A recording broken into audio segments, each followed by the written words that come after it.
इंद्रधनुस्समसमान स्वधनुष्टंकार भय शार्दव रामं राघवं रणधीरं राजसं रामं राघवं रणधीरं राजसं।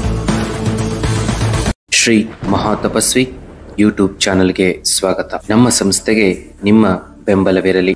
ಆತ್ಮೀಯ ಬಂಧುಗಳೇ, ಸರ್ವ ರೋಗಗಳನ್ನ ನಿವಾರಿಸುವ ಮಹಾಮೃತ್ಯುಂಜಯ ದೇವರ ದರ್ಶನದ ಬಳಿಕ ನೀವು ನೇರವಾಗಿ ಹೋಗಬೇಕಾಗಿರುವುದು ಇನ್ನೊಂದು ಪ್ರಮುಖ ಶಕ್ತಿ ಸ್ಥಾನ ಹಾಗೂ ಜಾಗೃತ ಸ್ಥಾನ ಹೊಂದಿದೆ.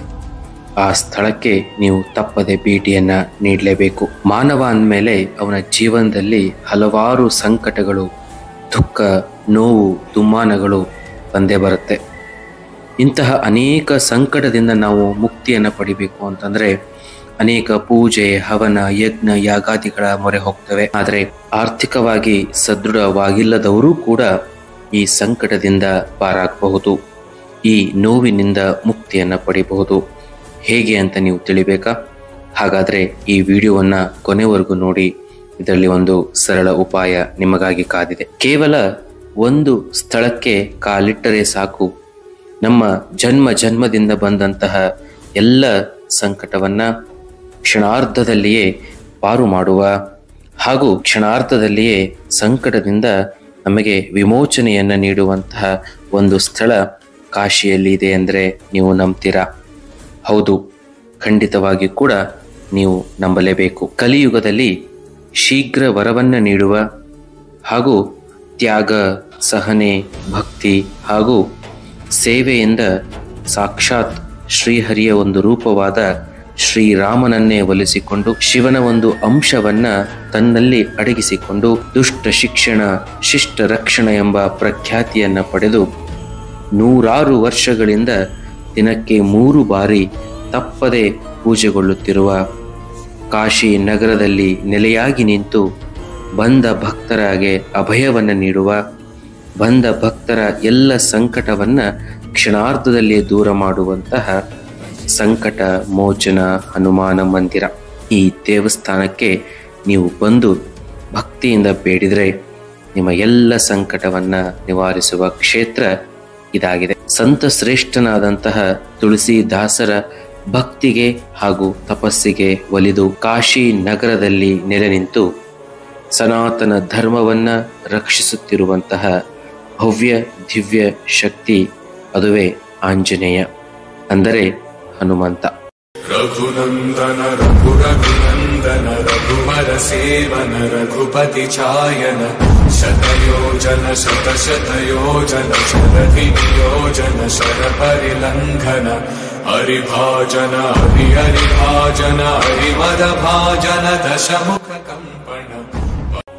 ನಂದಿ ಚೌಕ್ನಿಂದ ಸುಮಾರು 5 ರಿಂದ 8 ಕಿಲೋಮೀಟರ್ ಆಗಬಹುದು ನಿಮಗೆ ಸಂಕಟ ಮೋಚನ ಹನುಮಾನ್ ಮಂದಿರವನ್ನ ತಲುಪಲಿಕ್ಕೆ. ಆದ್ದರಿಂದ ನೀವು ಶೇರ್ ಆಟೋದಲ್ಲಿ ಒಬ್ಬರಿಗೆ 20 ರೂಪಾಯಿಗಳಂತೆ ಮಾತಾಡಿಕೊಂಡು ಸಂಕಟ ಮೋಚನ್ ಹನುಮಾನ್ ಮಂದಿರಕ್ಕೆ ತೆರಳಬೇಕು. ಹನುಮಾನ್ ಮಂದಿರಕ್ಕೆ ಬಂದ ತಕ್ಷಣ ವಿಶಾಲವಾದಂತಹ ಪ್ರಾಂಗಣವನ್ನ ನೀವು ನೋಡ್ತೀರಿ. ಆ ವಿಶಾಲವಾದಂತಹ ಪ್ರಾಂಗಣವನ್ನ ದಾಟಿ ಬಂದ್ರೆ ಒಂದು ಬೃಹತ್ತಾದ ವೃಕ್ಷ ನಿಮಗೆ ಸಿಗುತ್ತೆ. ಆ ವೃಕ್ಷಕ್ಕೆ ಅತ್ಯಂತ ವಿಶೇಷವಾದ ಶಕ್ತಿ ಇದೆ ಅಂತ ಸ್ಥಳೀಯರು ಹೇಳ್ತಾರೆ.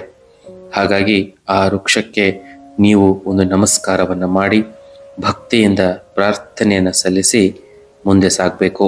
ಮುಂದೆ ಸಾಗಿದ್ರೆ ಸರ್ವ ಸಂಕಟವನ್ನ ಕೇವಲ ದರ್ಶನ ಮಾತ್ರದಿಂದಲೇ ದೂರ ಮಾಡುವ ಅದ್ಭುತ ಶಕ್ತಿಯನ್ನು ಹೊಂದಿರುವ ತುಳಸಿದಾಸರಿಂದ ಪ್ರತಿಷ್ಠಾಪಿಸಲ್ಪಟ್ಟ ಹನುಮಂತನ ವಿಗ್ರಹವನ್ನ ಗರ್ಭಗುಡಿಯಲ್ಲಿ ನೀವು ಕಾಣಬಹುದು. ಆ ವಿಗ್ರಹವನ್ನ ನೋಡಿದ ತಕ್ಷಣ ಇದು ಹನುಮಂತನ ವಿಗ್ರಹವೇ ಎಂದು ಒಂದು ಕ್ಷಣ ಅನಿಸತ್ತೆ.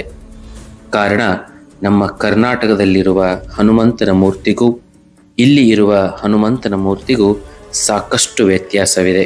ಆದರೂ ಸ್ಥಳೀಯರ ಪ್ರಕಾರ ಹಾಗೂ ಪುರಾಣಗಳ ಪ್ರಕಾರ ಕಾಶಿಯಲ್ಲಿ ನೆಲೆಯಾಗಿರುವಂತಹ ಸಂಕಟ ಮೋಚನ ಹನುಮಾನ್ಗೆ ತುಂಬ ಶಕ್ತಿ ಇದೆ ಅಂತ ಹೇಳ್ತಾರೆ. ಎಂತಹುದ್ದೇ ಕಷ್ಟ ಇರಲಿ, ಎಂತಹುದೇ ಕಠಿಣವಾದಂಥ ಕೆಲಸ ಇದ್ದರೂ ಕೂಡ ಸಂಕಟ ಮೋಚನ ಹನುಮಾನ್ ಮಂದಿರಕ್ಕೆ ಬಂದು ಭಕ್ತಿಯಿಂದ ಪ್ರಾರ್ಥನೆ ಮಾಡಿ ಆ ಹನುಮಂತನ ಮುಂದೆ ಹನುಮಾನ್ ಚಾಲೀಸವನ್ನ ಪಠಿಸಿದರೆ हनुमान ज्ञान गुण सागर जय कपीस लोक उजागर रामदूत अतुलित बल धामा अंजनी पुत्र पवन सुत नामा महावीर विक्रम बजरंगी कुमति निवार सुमति के संगी कंचन बरन विराज सुवेसा कानन कुंडल कुंचित केसा हाथ वज्र ध्वजा विराजे कांधे मूर्ध जनेऊ साजे शंकर सुवन केसरी नंदन तेज प्रताप महाजगवंदन विद्यावान गुणी अति चातुर राम काज करिबेको आतुर प्रभु चरित्र सुनिबेको रसिया राम लखन सीता मन बसिया सूक्ष्म रूप धरि सियहि दिखावा विकट रूप धरि लंक जरावा भीम रूप धरि असुर सवारे रामचंद्र के काज सवारे आए सतीवन लखन जी आए श्री रघुवीर हर शिवर लाए रघुपति की नी बहुत बढ़ाए तुम मम पे भरत ही सब भाई सहज मदन तुम राज सकावे अथ कहि श्रीपति कंठ लगावे सनकादिक ब्रह्मादि मुनीसा नारद सारद सहित अहिसा सब कुबेर दिगपाल जहाते कवि कोविद कहि सके कहाते तुम उपकार सुग्रीव ही कीना राम विनाय राजपद दीना तुमरो मंत्र विभीषण माना लंकेश्वर भय सब जग जाना जुग सहस्त्र जो जन बर भानो लील्योता ही मधुर बल जानो प्रभु मुद्रिका ನಿಮ್ಮ ಎಲ್ಲ ಕಾರ್ಯಗಳು ಕೂಡ ಶತಸಿದ್ಧವಾಗಿ ಸಿದ್ಧಿಯಾಗುತ್ತೆ. ನೀವು ಅಂದುಕೊಂಡ ಎಲ್ಲ ಸಂಕಲ್ಪಗಳು ಕೂಡ ನಿಮಗೆ ಸಿದ್ಧಿ ಆಗೇ ಆಗುತ್ತದೆ ಅಂತ ಅಲ್ಲಿ ಹೇಳಲಾಗುತ್ತೆ. ಅದಕ್ಕೆ ಪೂರಕ ಎನ್ನುವಂತೆ ಪ್ರತಿ ಮಂಗಳವಾರ ಹಾಗೂ ಶನಿವಾರ ಕನಿಷ್ಠ 2,000 ಜನ ಬಂದು ಹನುಮಂತನ ದರ್ಶನವನ್ನ ಪಡಿತಾರೆ ಅಂದರೆ ಅದು ಆಶ್ಚರ್ಯ ಅಲ್ಲದೆ ಅದ್ಭುತವೂ ಹೌದು. ಈವರೆಗೆ ಯಾರ್ಯಾರು ಹನುಮಂತನ ದರ್ಶನವನ್ನ ಪಡೆದು ಭಕ್ತಿಯಿಂದ ಹನುಮಾನ್ ಚಾಲೀಸವನ್ನ ಪಠಣೆ ಮಾಡಿ ಹೋಗಿದ್ದಾರೆ, ಅವರ ಜೀವನದಲ್ಲಿ ಅದ್ಭುತವಾದಂತಹ ಬದಲಾವಣೆಗಳು ಉಂಟಾಗಿದೆ ಅಂತ ಹೇಳಿ ಅಲ್ಲಿಯ ಸ್ಥಳೀಯರು ನಮಗೆ ಮಾಹಿತಿಯನ್ನ ನೀಡಿದರು. ನಾವು ಕೂಡ ಅಲ್ಲಿಗೆ ಹೋದಾಗ ನಮಗೂ ಒಂದು ವಿಚಿತ್ರವಾದಂತಹ ಅನುಭವವಾಯಿತು. ನಾವು ಹನುಮಂತನ ದರ್ಶನವನ್ನ ಪಡೆದು ದೇವಾಲಯದ ಪ್ರಾಂಗಣದಲ್ಲಿ ಕೂತು ಓಂ ಹಂ ಹನುಮತೇ ನಮಃ ಎನ್ನುವ ಮಂತ್ರವನ್ನ ಜಪಿಸುತ್ತಿರುವಾಗ ಓಂ ನಮೋ ಹನುಮತೆ ರುದ್ರಾವತಾರಾಯ ಸರ್ವಶತ್ರು ಸಂಧಾರಣಾಯ ಸರ್ವರೋಗ ಹರಾಯ ಸರ್ವವಶೀಕರಣಾಯ ರಾಮದೂತಾಯ ಸ್ವಾಹ. ನಮಗೆ ಪರಿಚಯವೇ ಇಲ್ಲದ ಅಪರಿಚಿತ ವ್ಯಕ್ತಿಯೊಬ್ಬರು ನೇರವಾಗಿ ನನ್ನ ಕಡೆಗೆ ಬಂದು ನನಗೆ ಹನುಮಾನ್ ಚಾಲೀಸದ ಒಂದು ಸಣ್ಣ ಪುಸ್ತಕವನ್ನ ನೀಡಿ ಇದನ್ನ ಓದಿ ಅಂತ ಹೇಳಿ ಹೊರಟು ಹೋದ್ರು. ಅಲ್ಲಿ 100 ಜನ ಇದ್ರೂ ಕೂಡ ಎಲ್ಲರನ್ನ ಬಿಟ್ಟು ಅವರು ನೇರವಾಗಿ ನನ್ನ ಬಳಿಗೆ ಬಂದು ನನಗೆ ಹನುಮಾನ್ ಚಾಲೀಸವನ್ನ ನೀಡಿದ್ದು ನಿಜಕ್ಕೂ ಕೂಡ ಆಶ್ಚರ್ಯದ ಜೊತೆಗೆ ಚಕಿತವನ್ನ ಉಂಟು ಮಾಡ್ತು. ಎರಡನ್ನೂ ಕೂಡ ನಾವು ಸಮನಾಗಿ ಸ್ವೀಕರಿಸಿ ಆ ಹನುಮಂತನ ಅನುಗ್ರಹ ನಮಗೆ ಪರೋಕ್ಷವಾಗಿ ನಮಗೆ ಆಗಿದೆ ಅಂತ ಹೇಳಿ ಭಾವಿಸಿ ಮತ್ತೊಮ್ಮೆ ಆ ಹನುಮಂತನಿಗೆ ದೀರ್ಘ ದಂಡ ನಮಸ್ಕಾರವನ್ನು ಮಾಡಿ ದೇವಸ್ಥಾನದಿಂದ ಹೊರಬರುವ ಹೊತ್ತಿಗೆ ಈಗಾಗಲೇ ಸಂಜೆ ಆಗೋಗಿತ್ತು.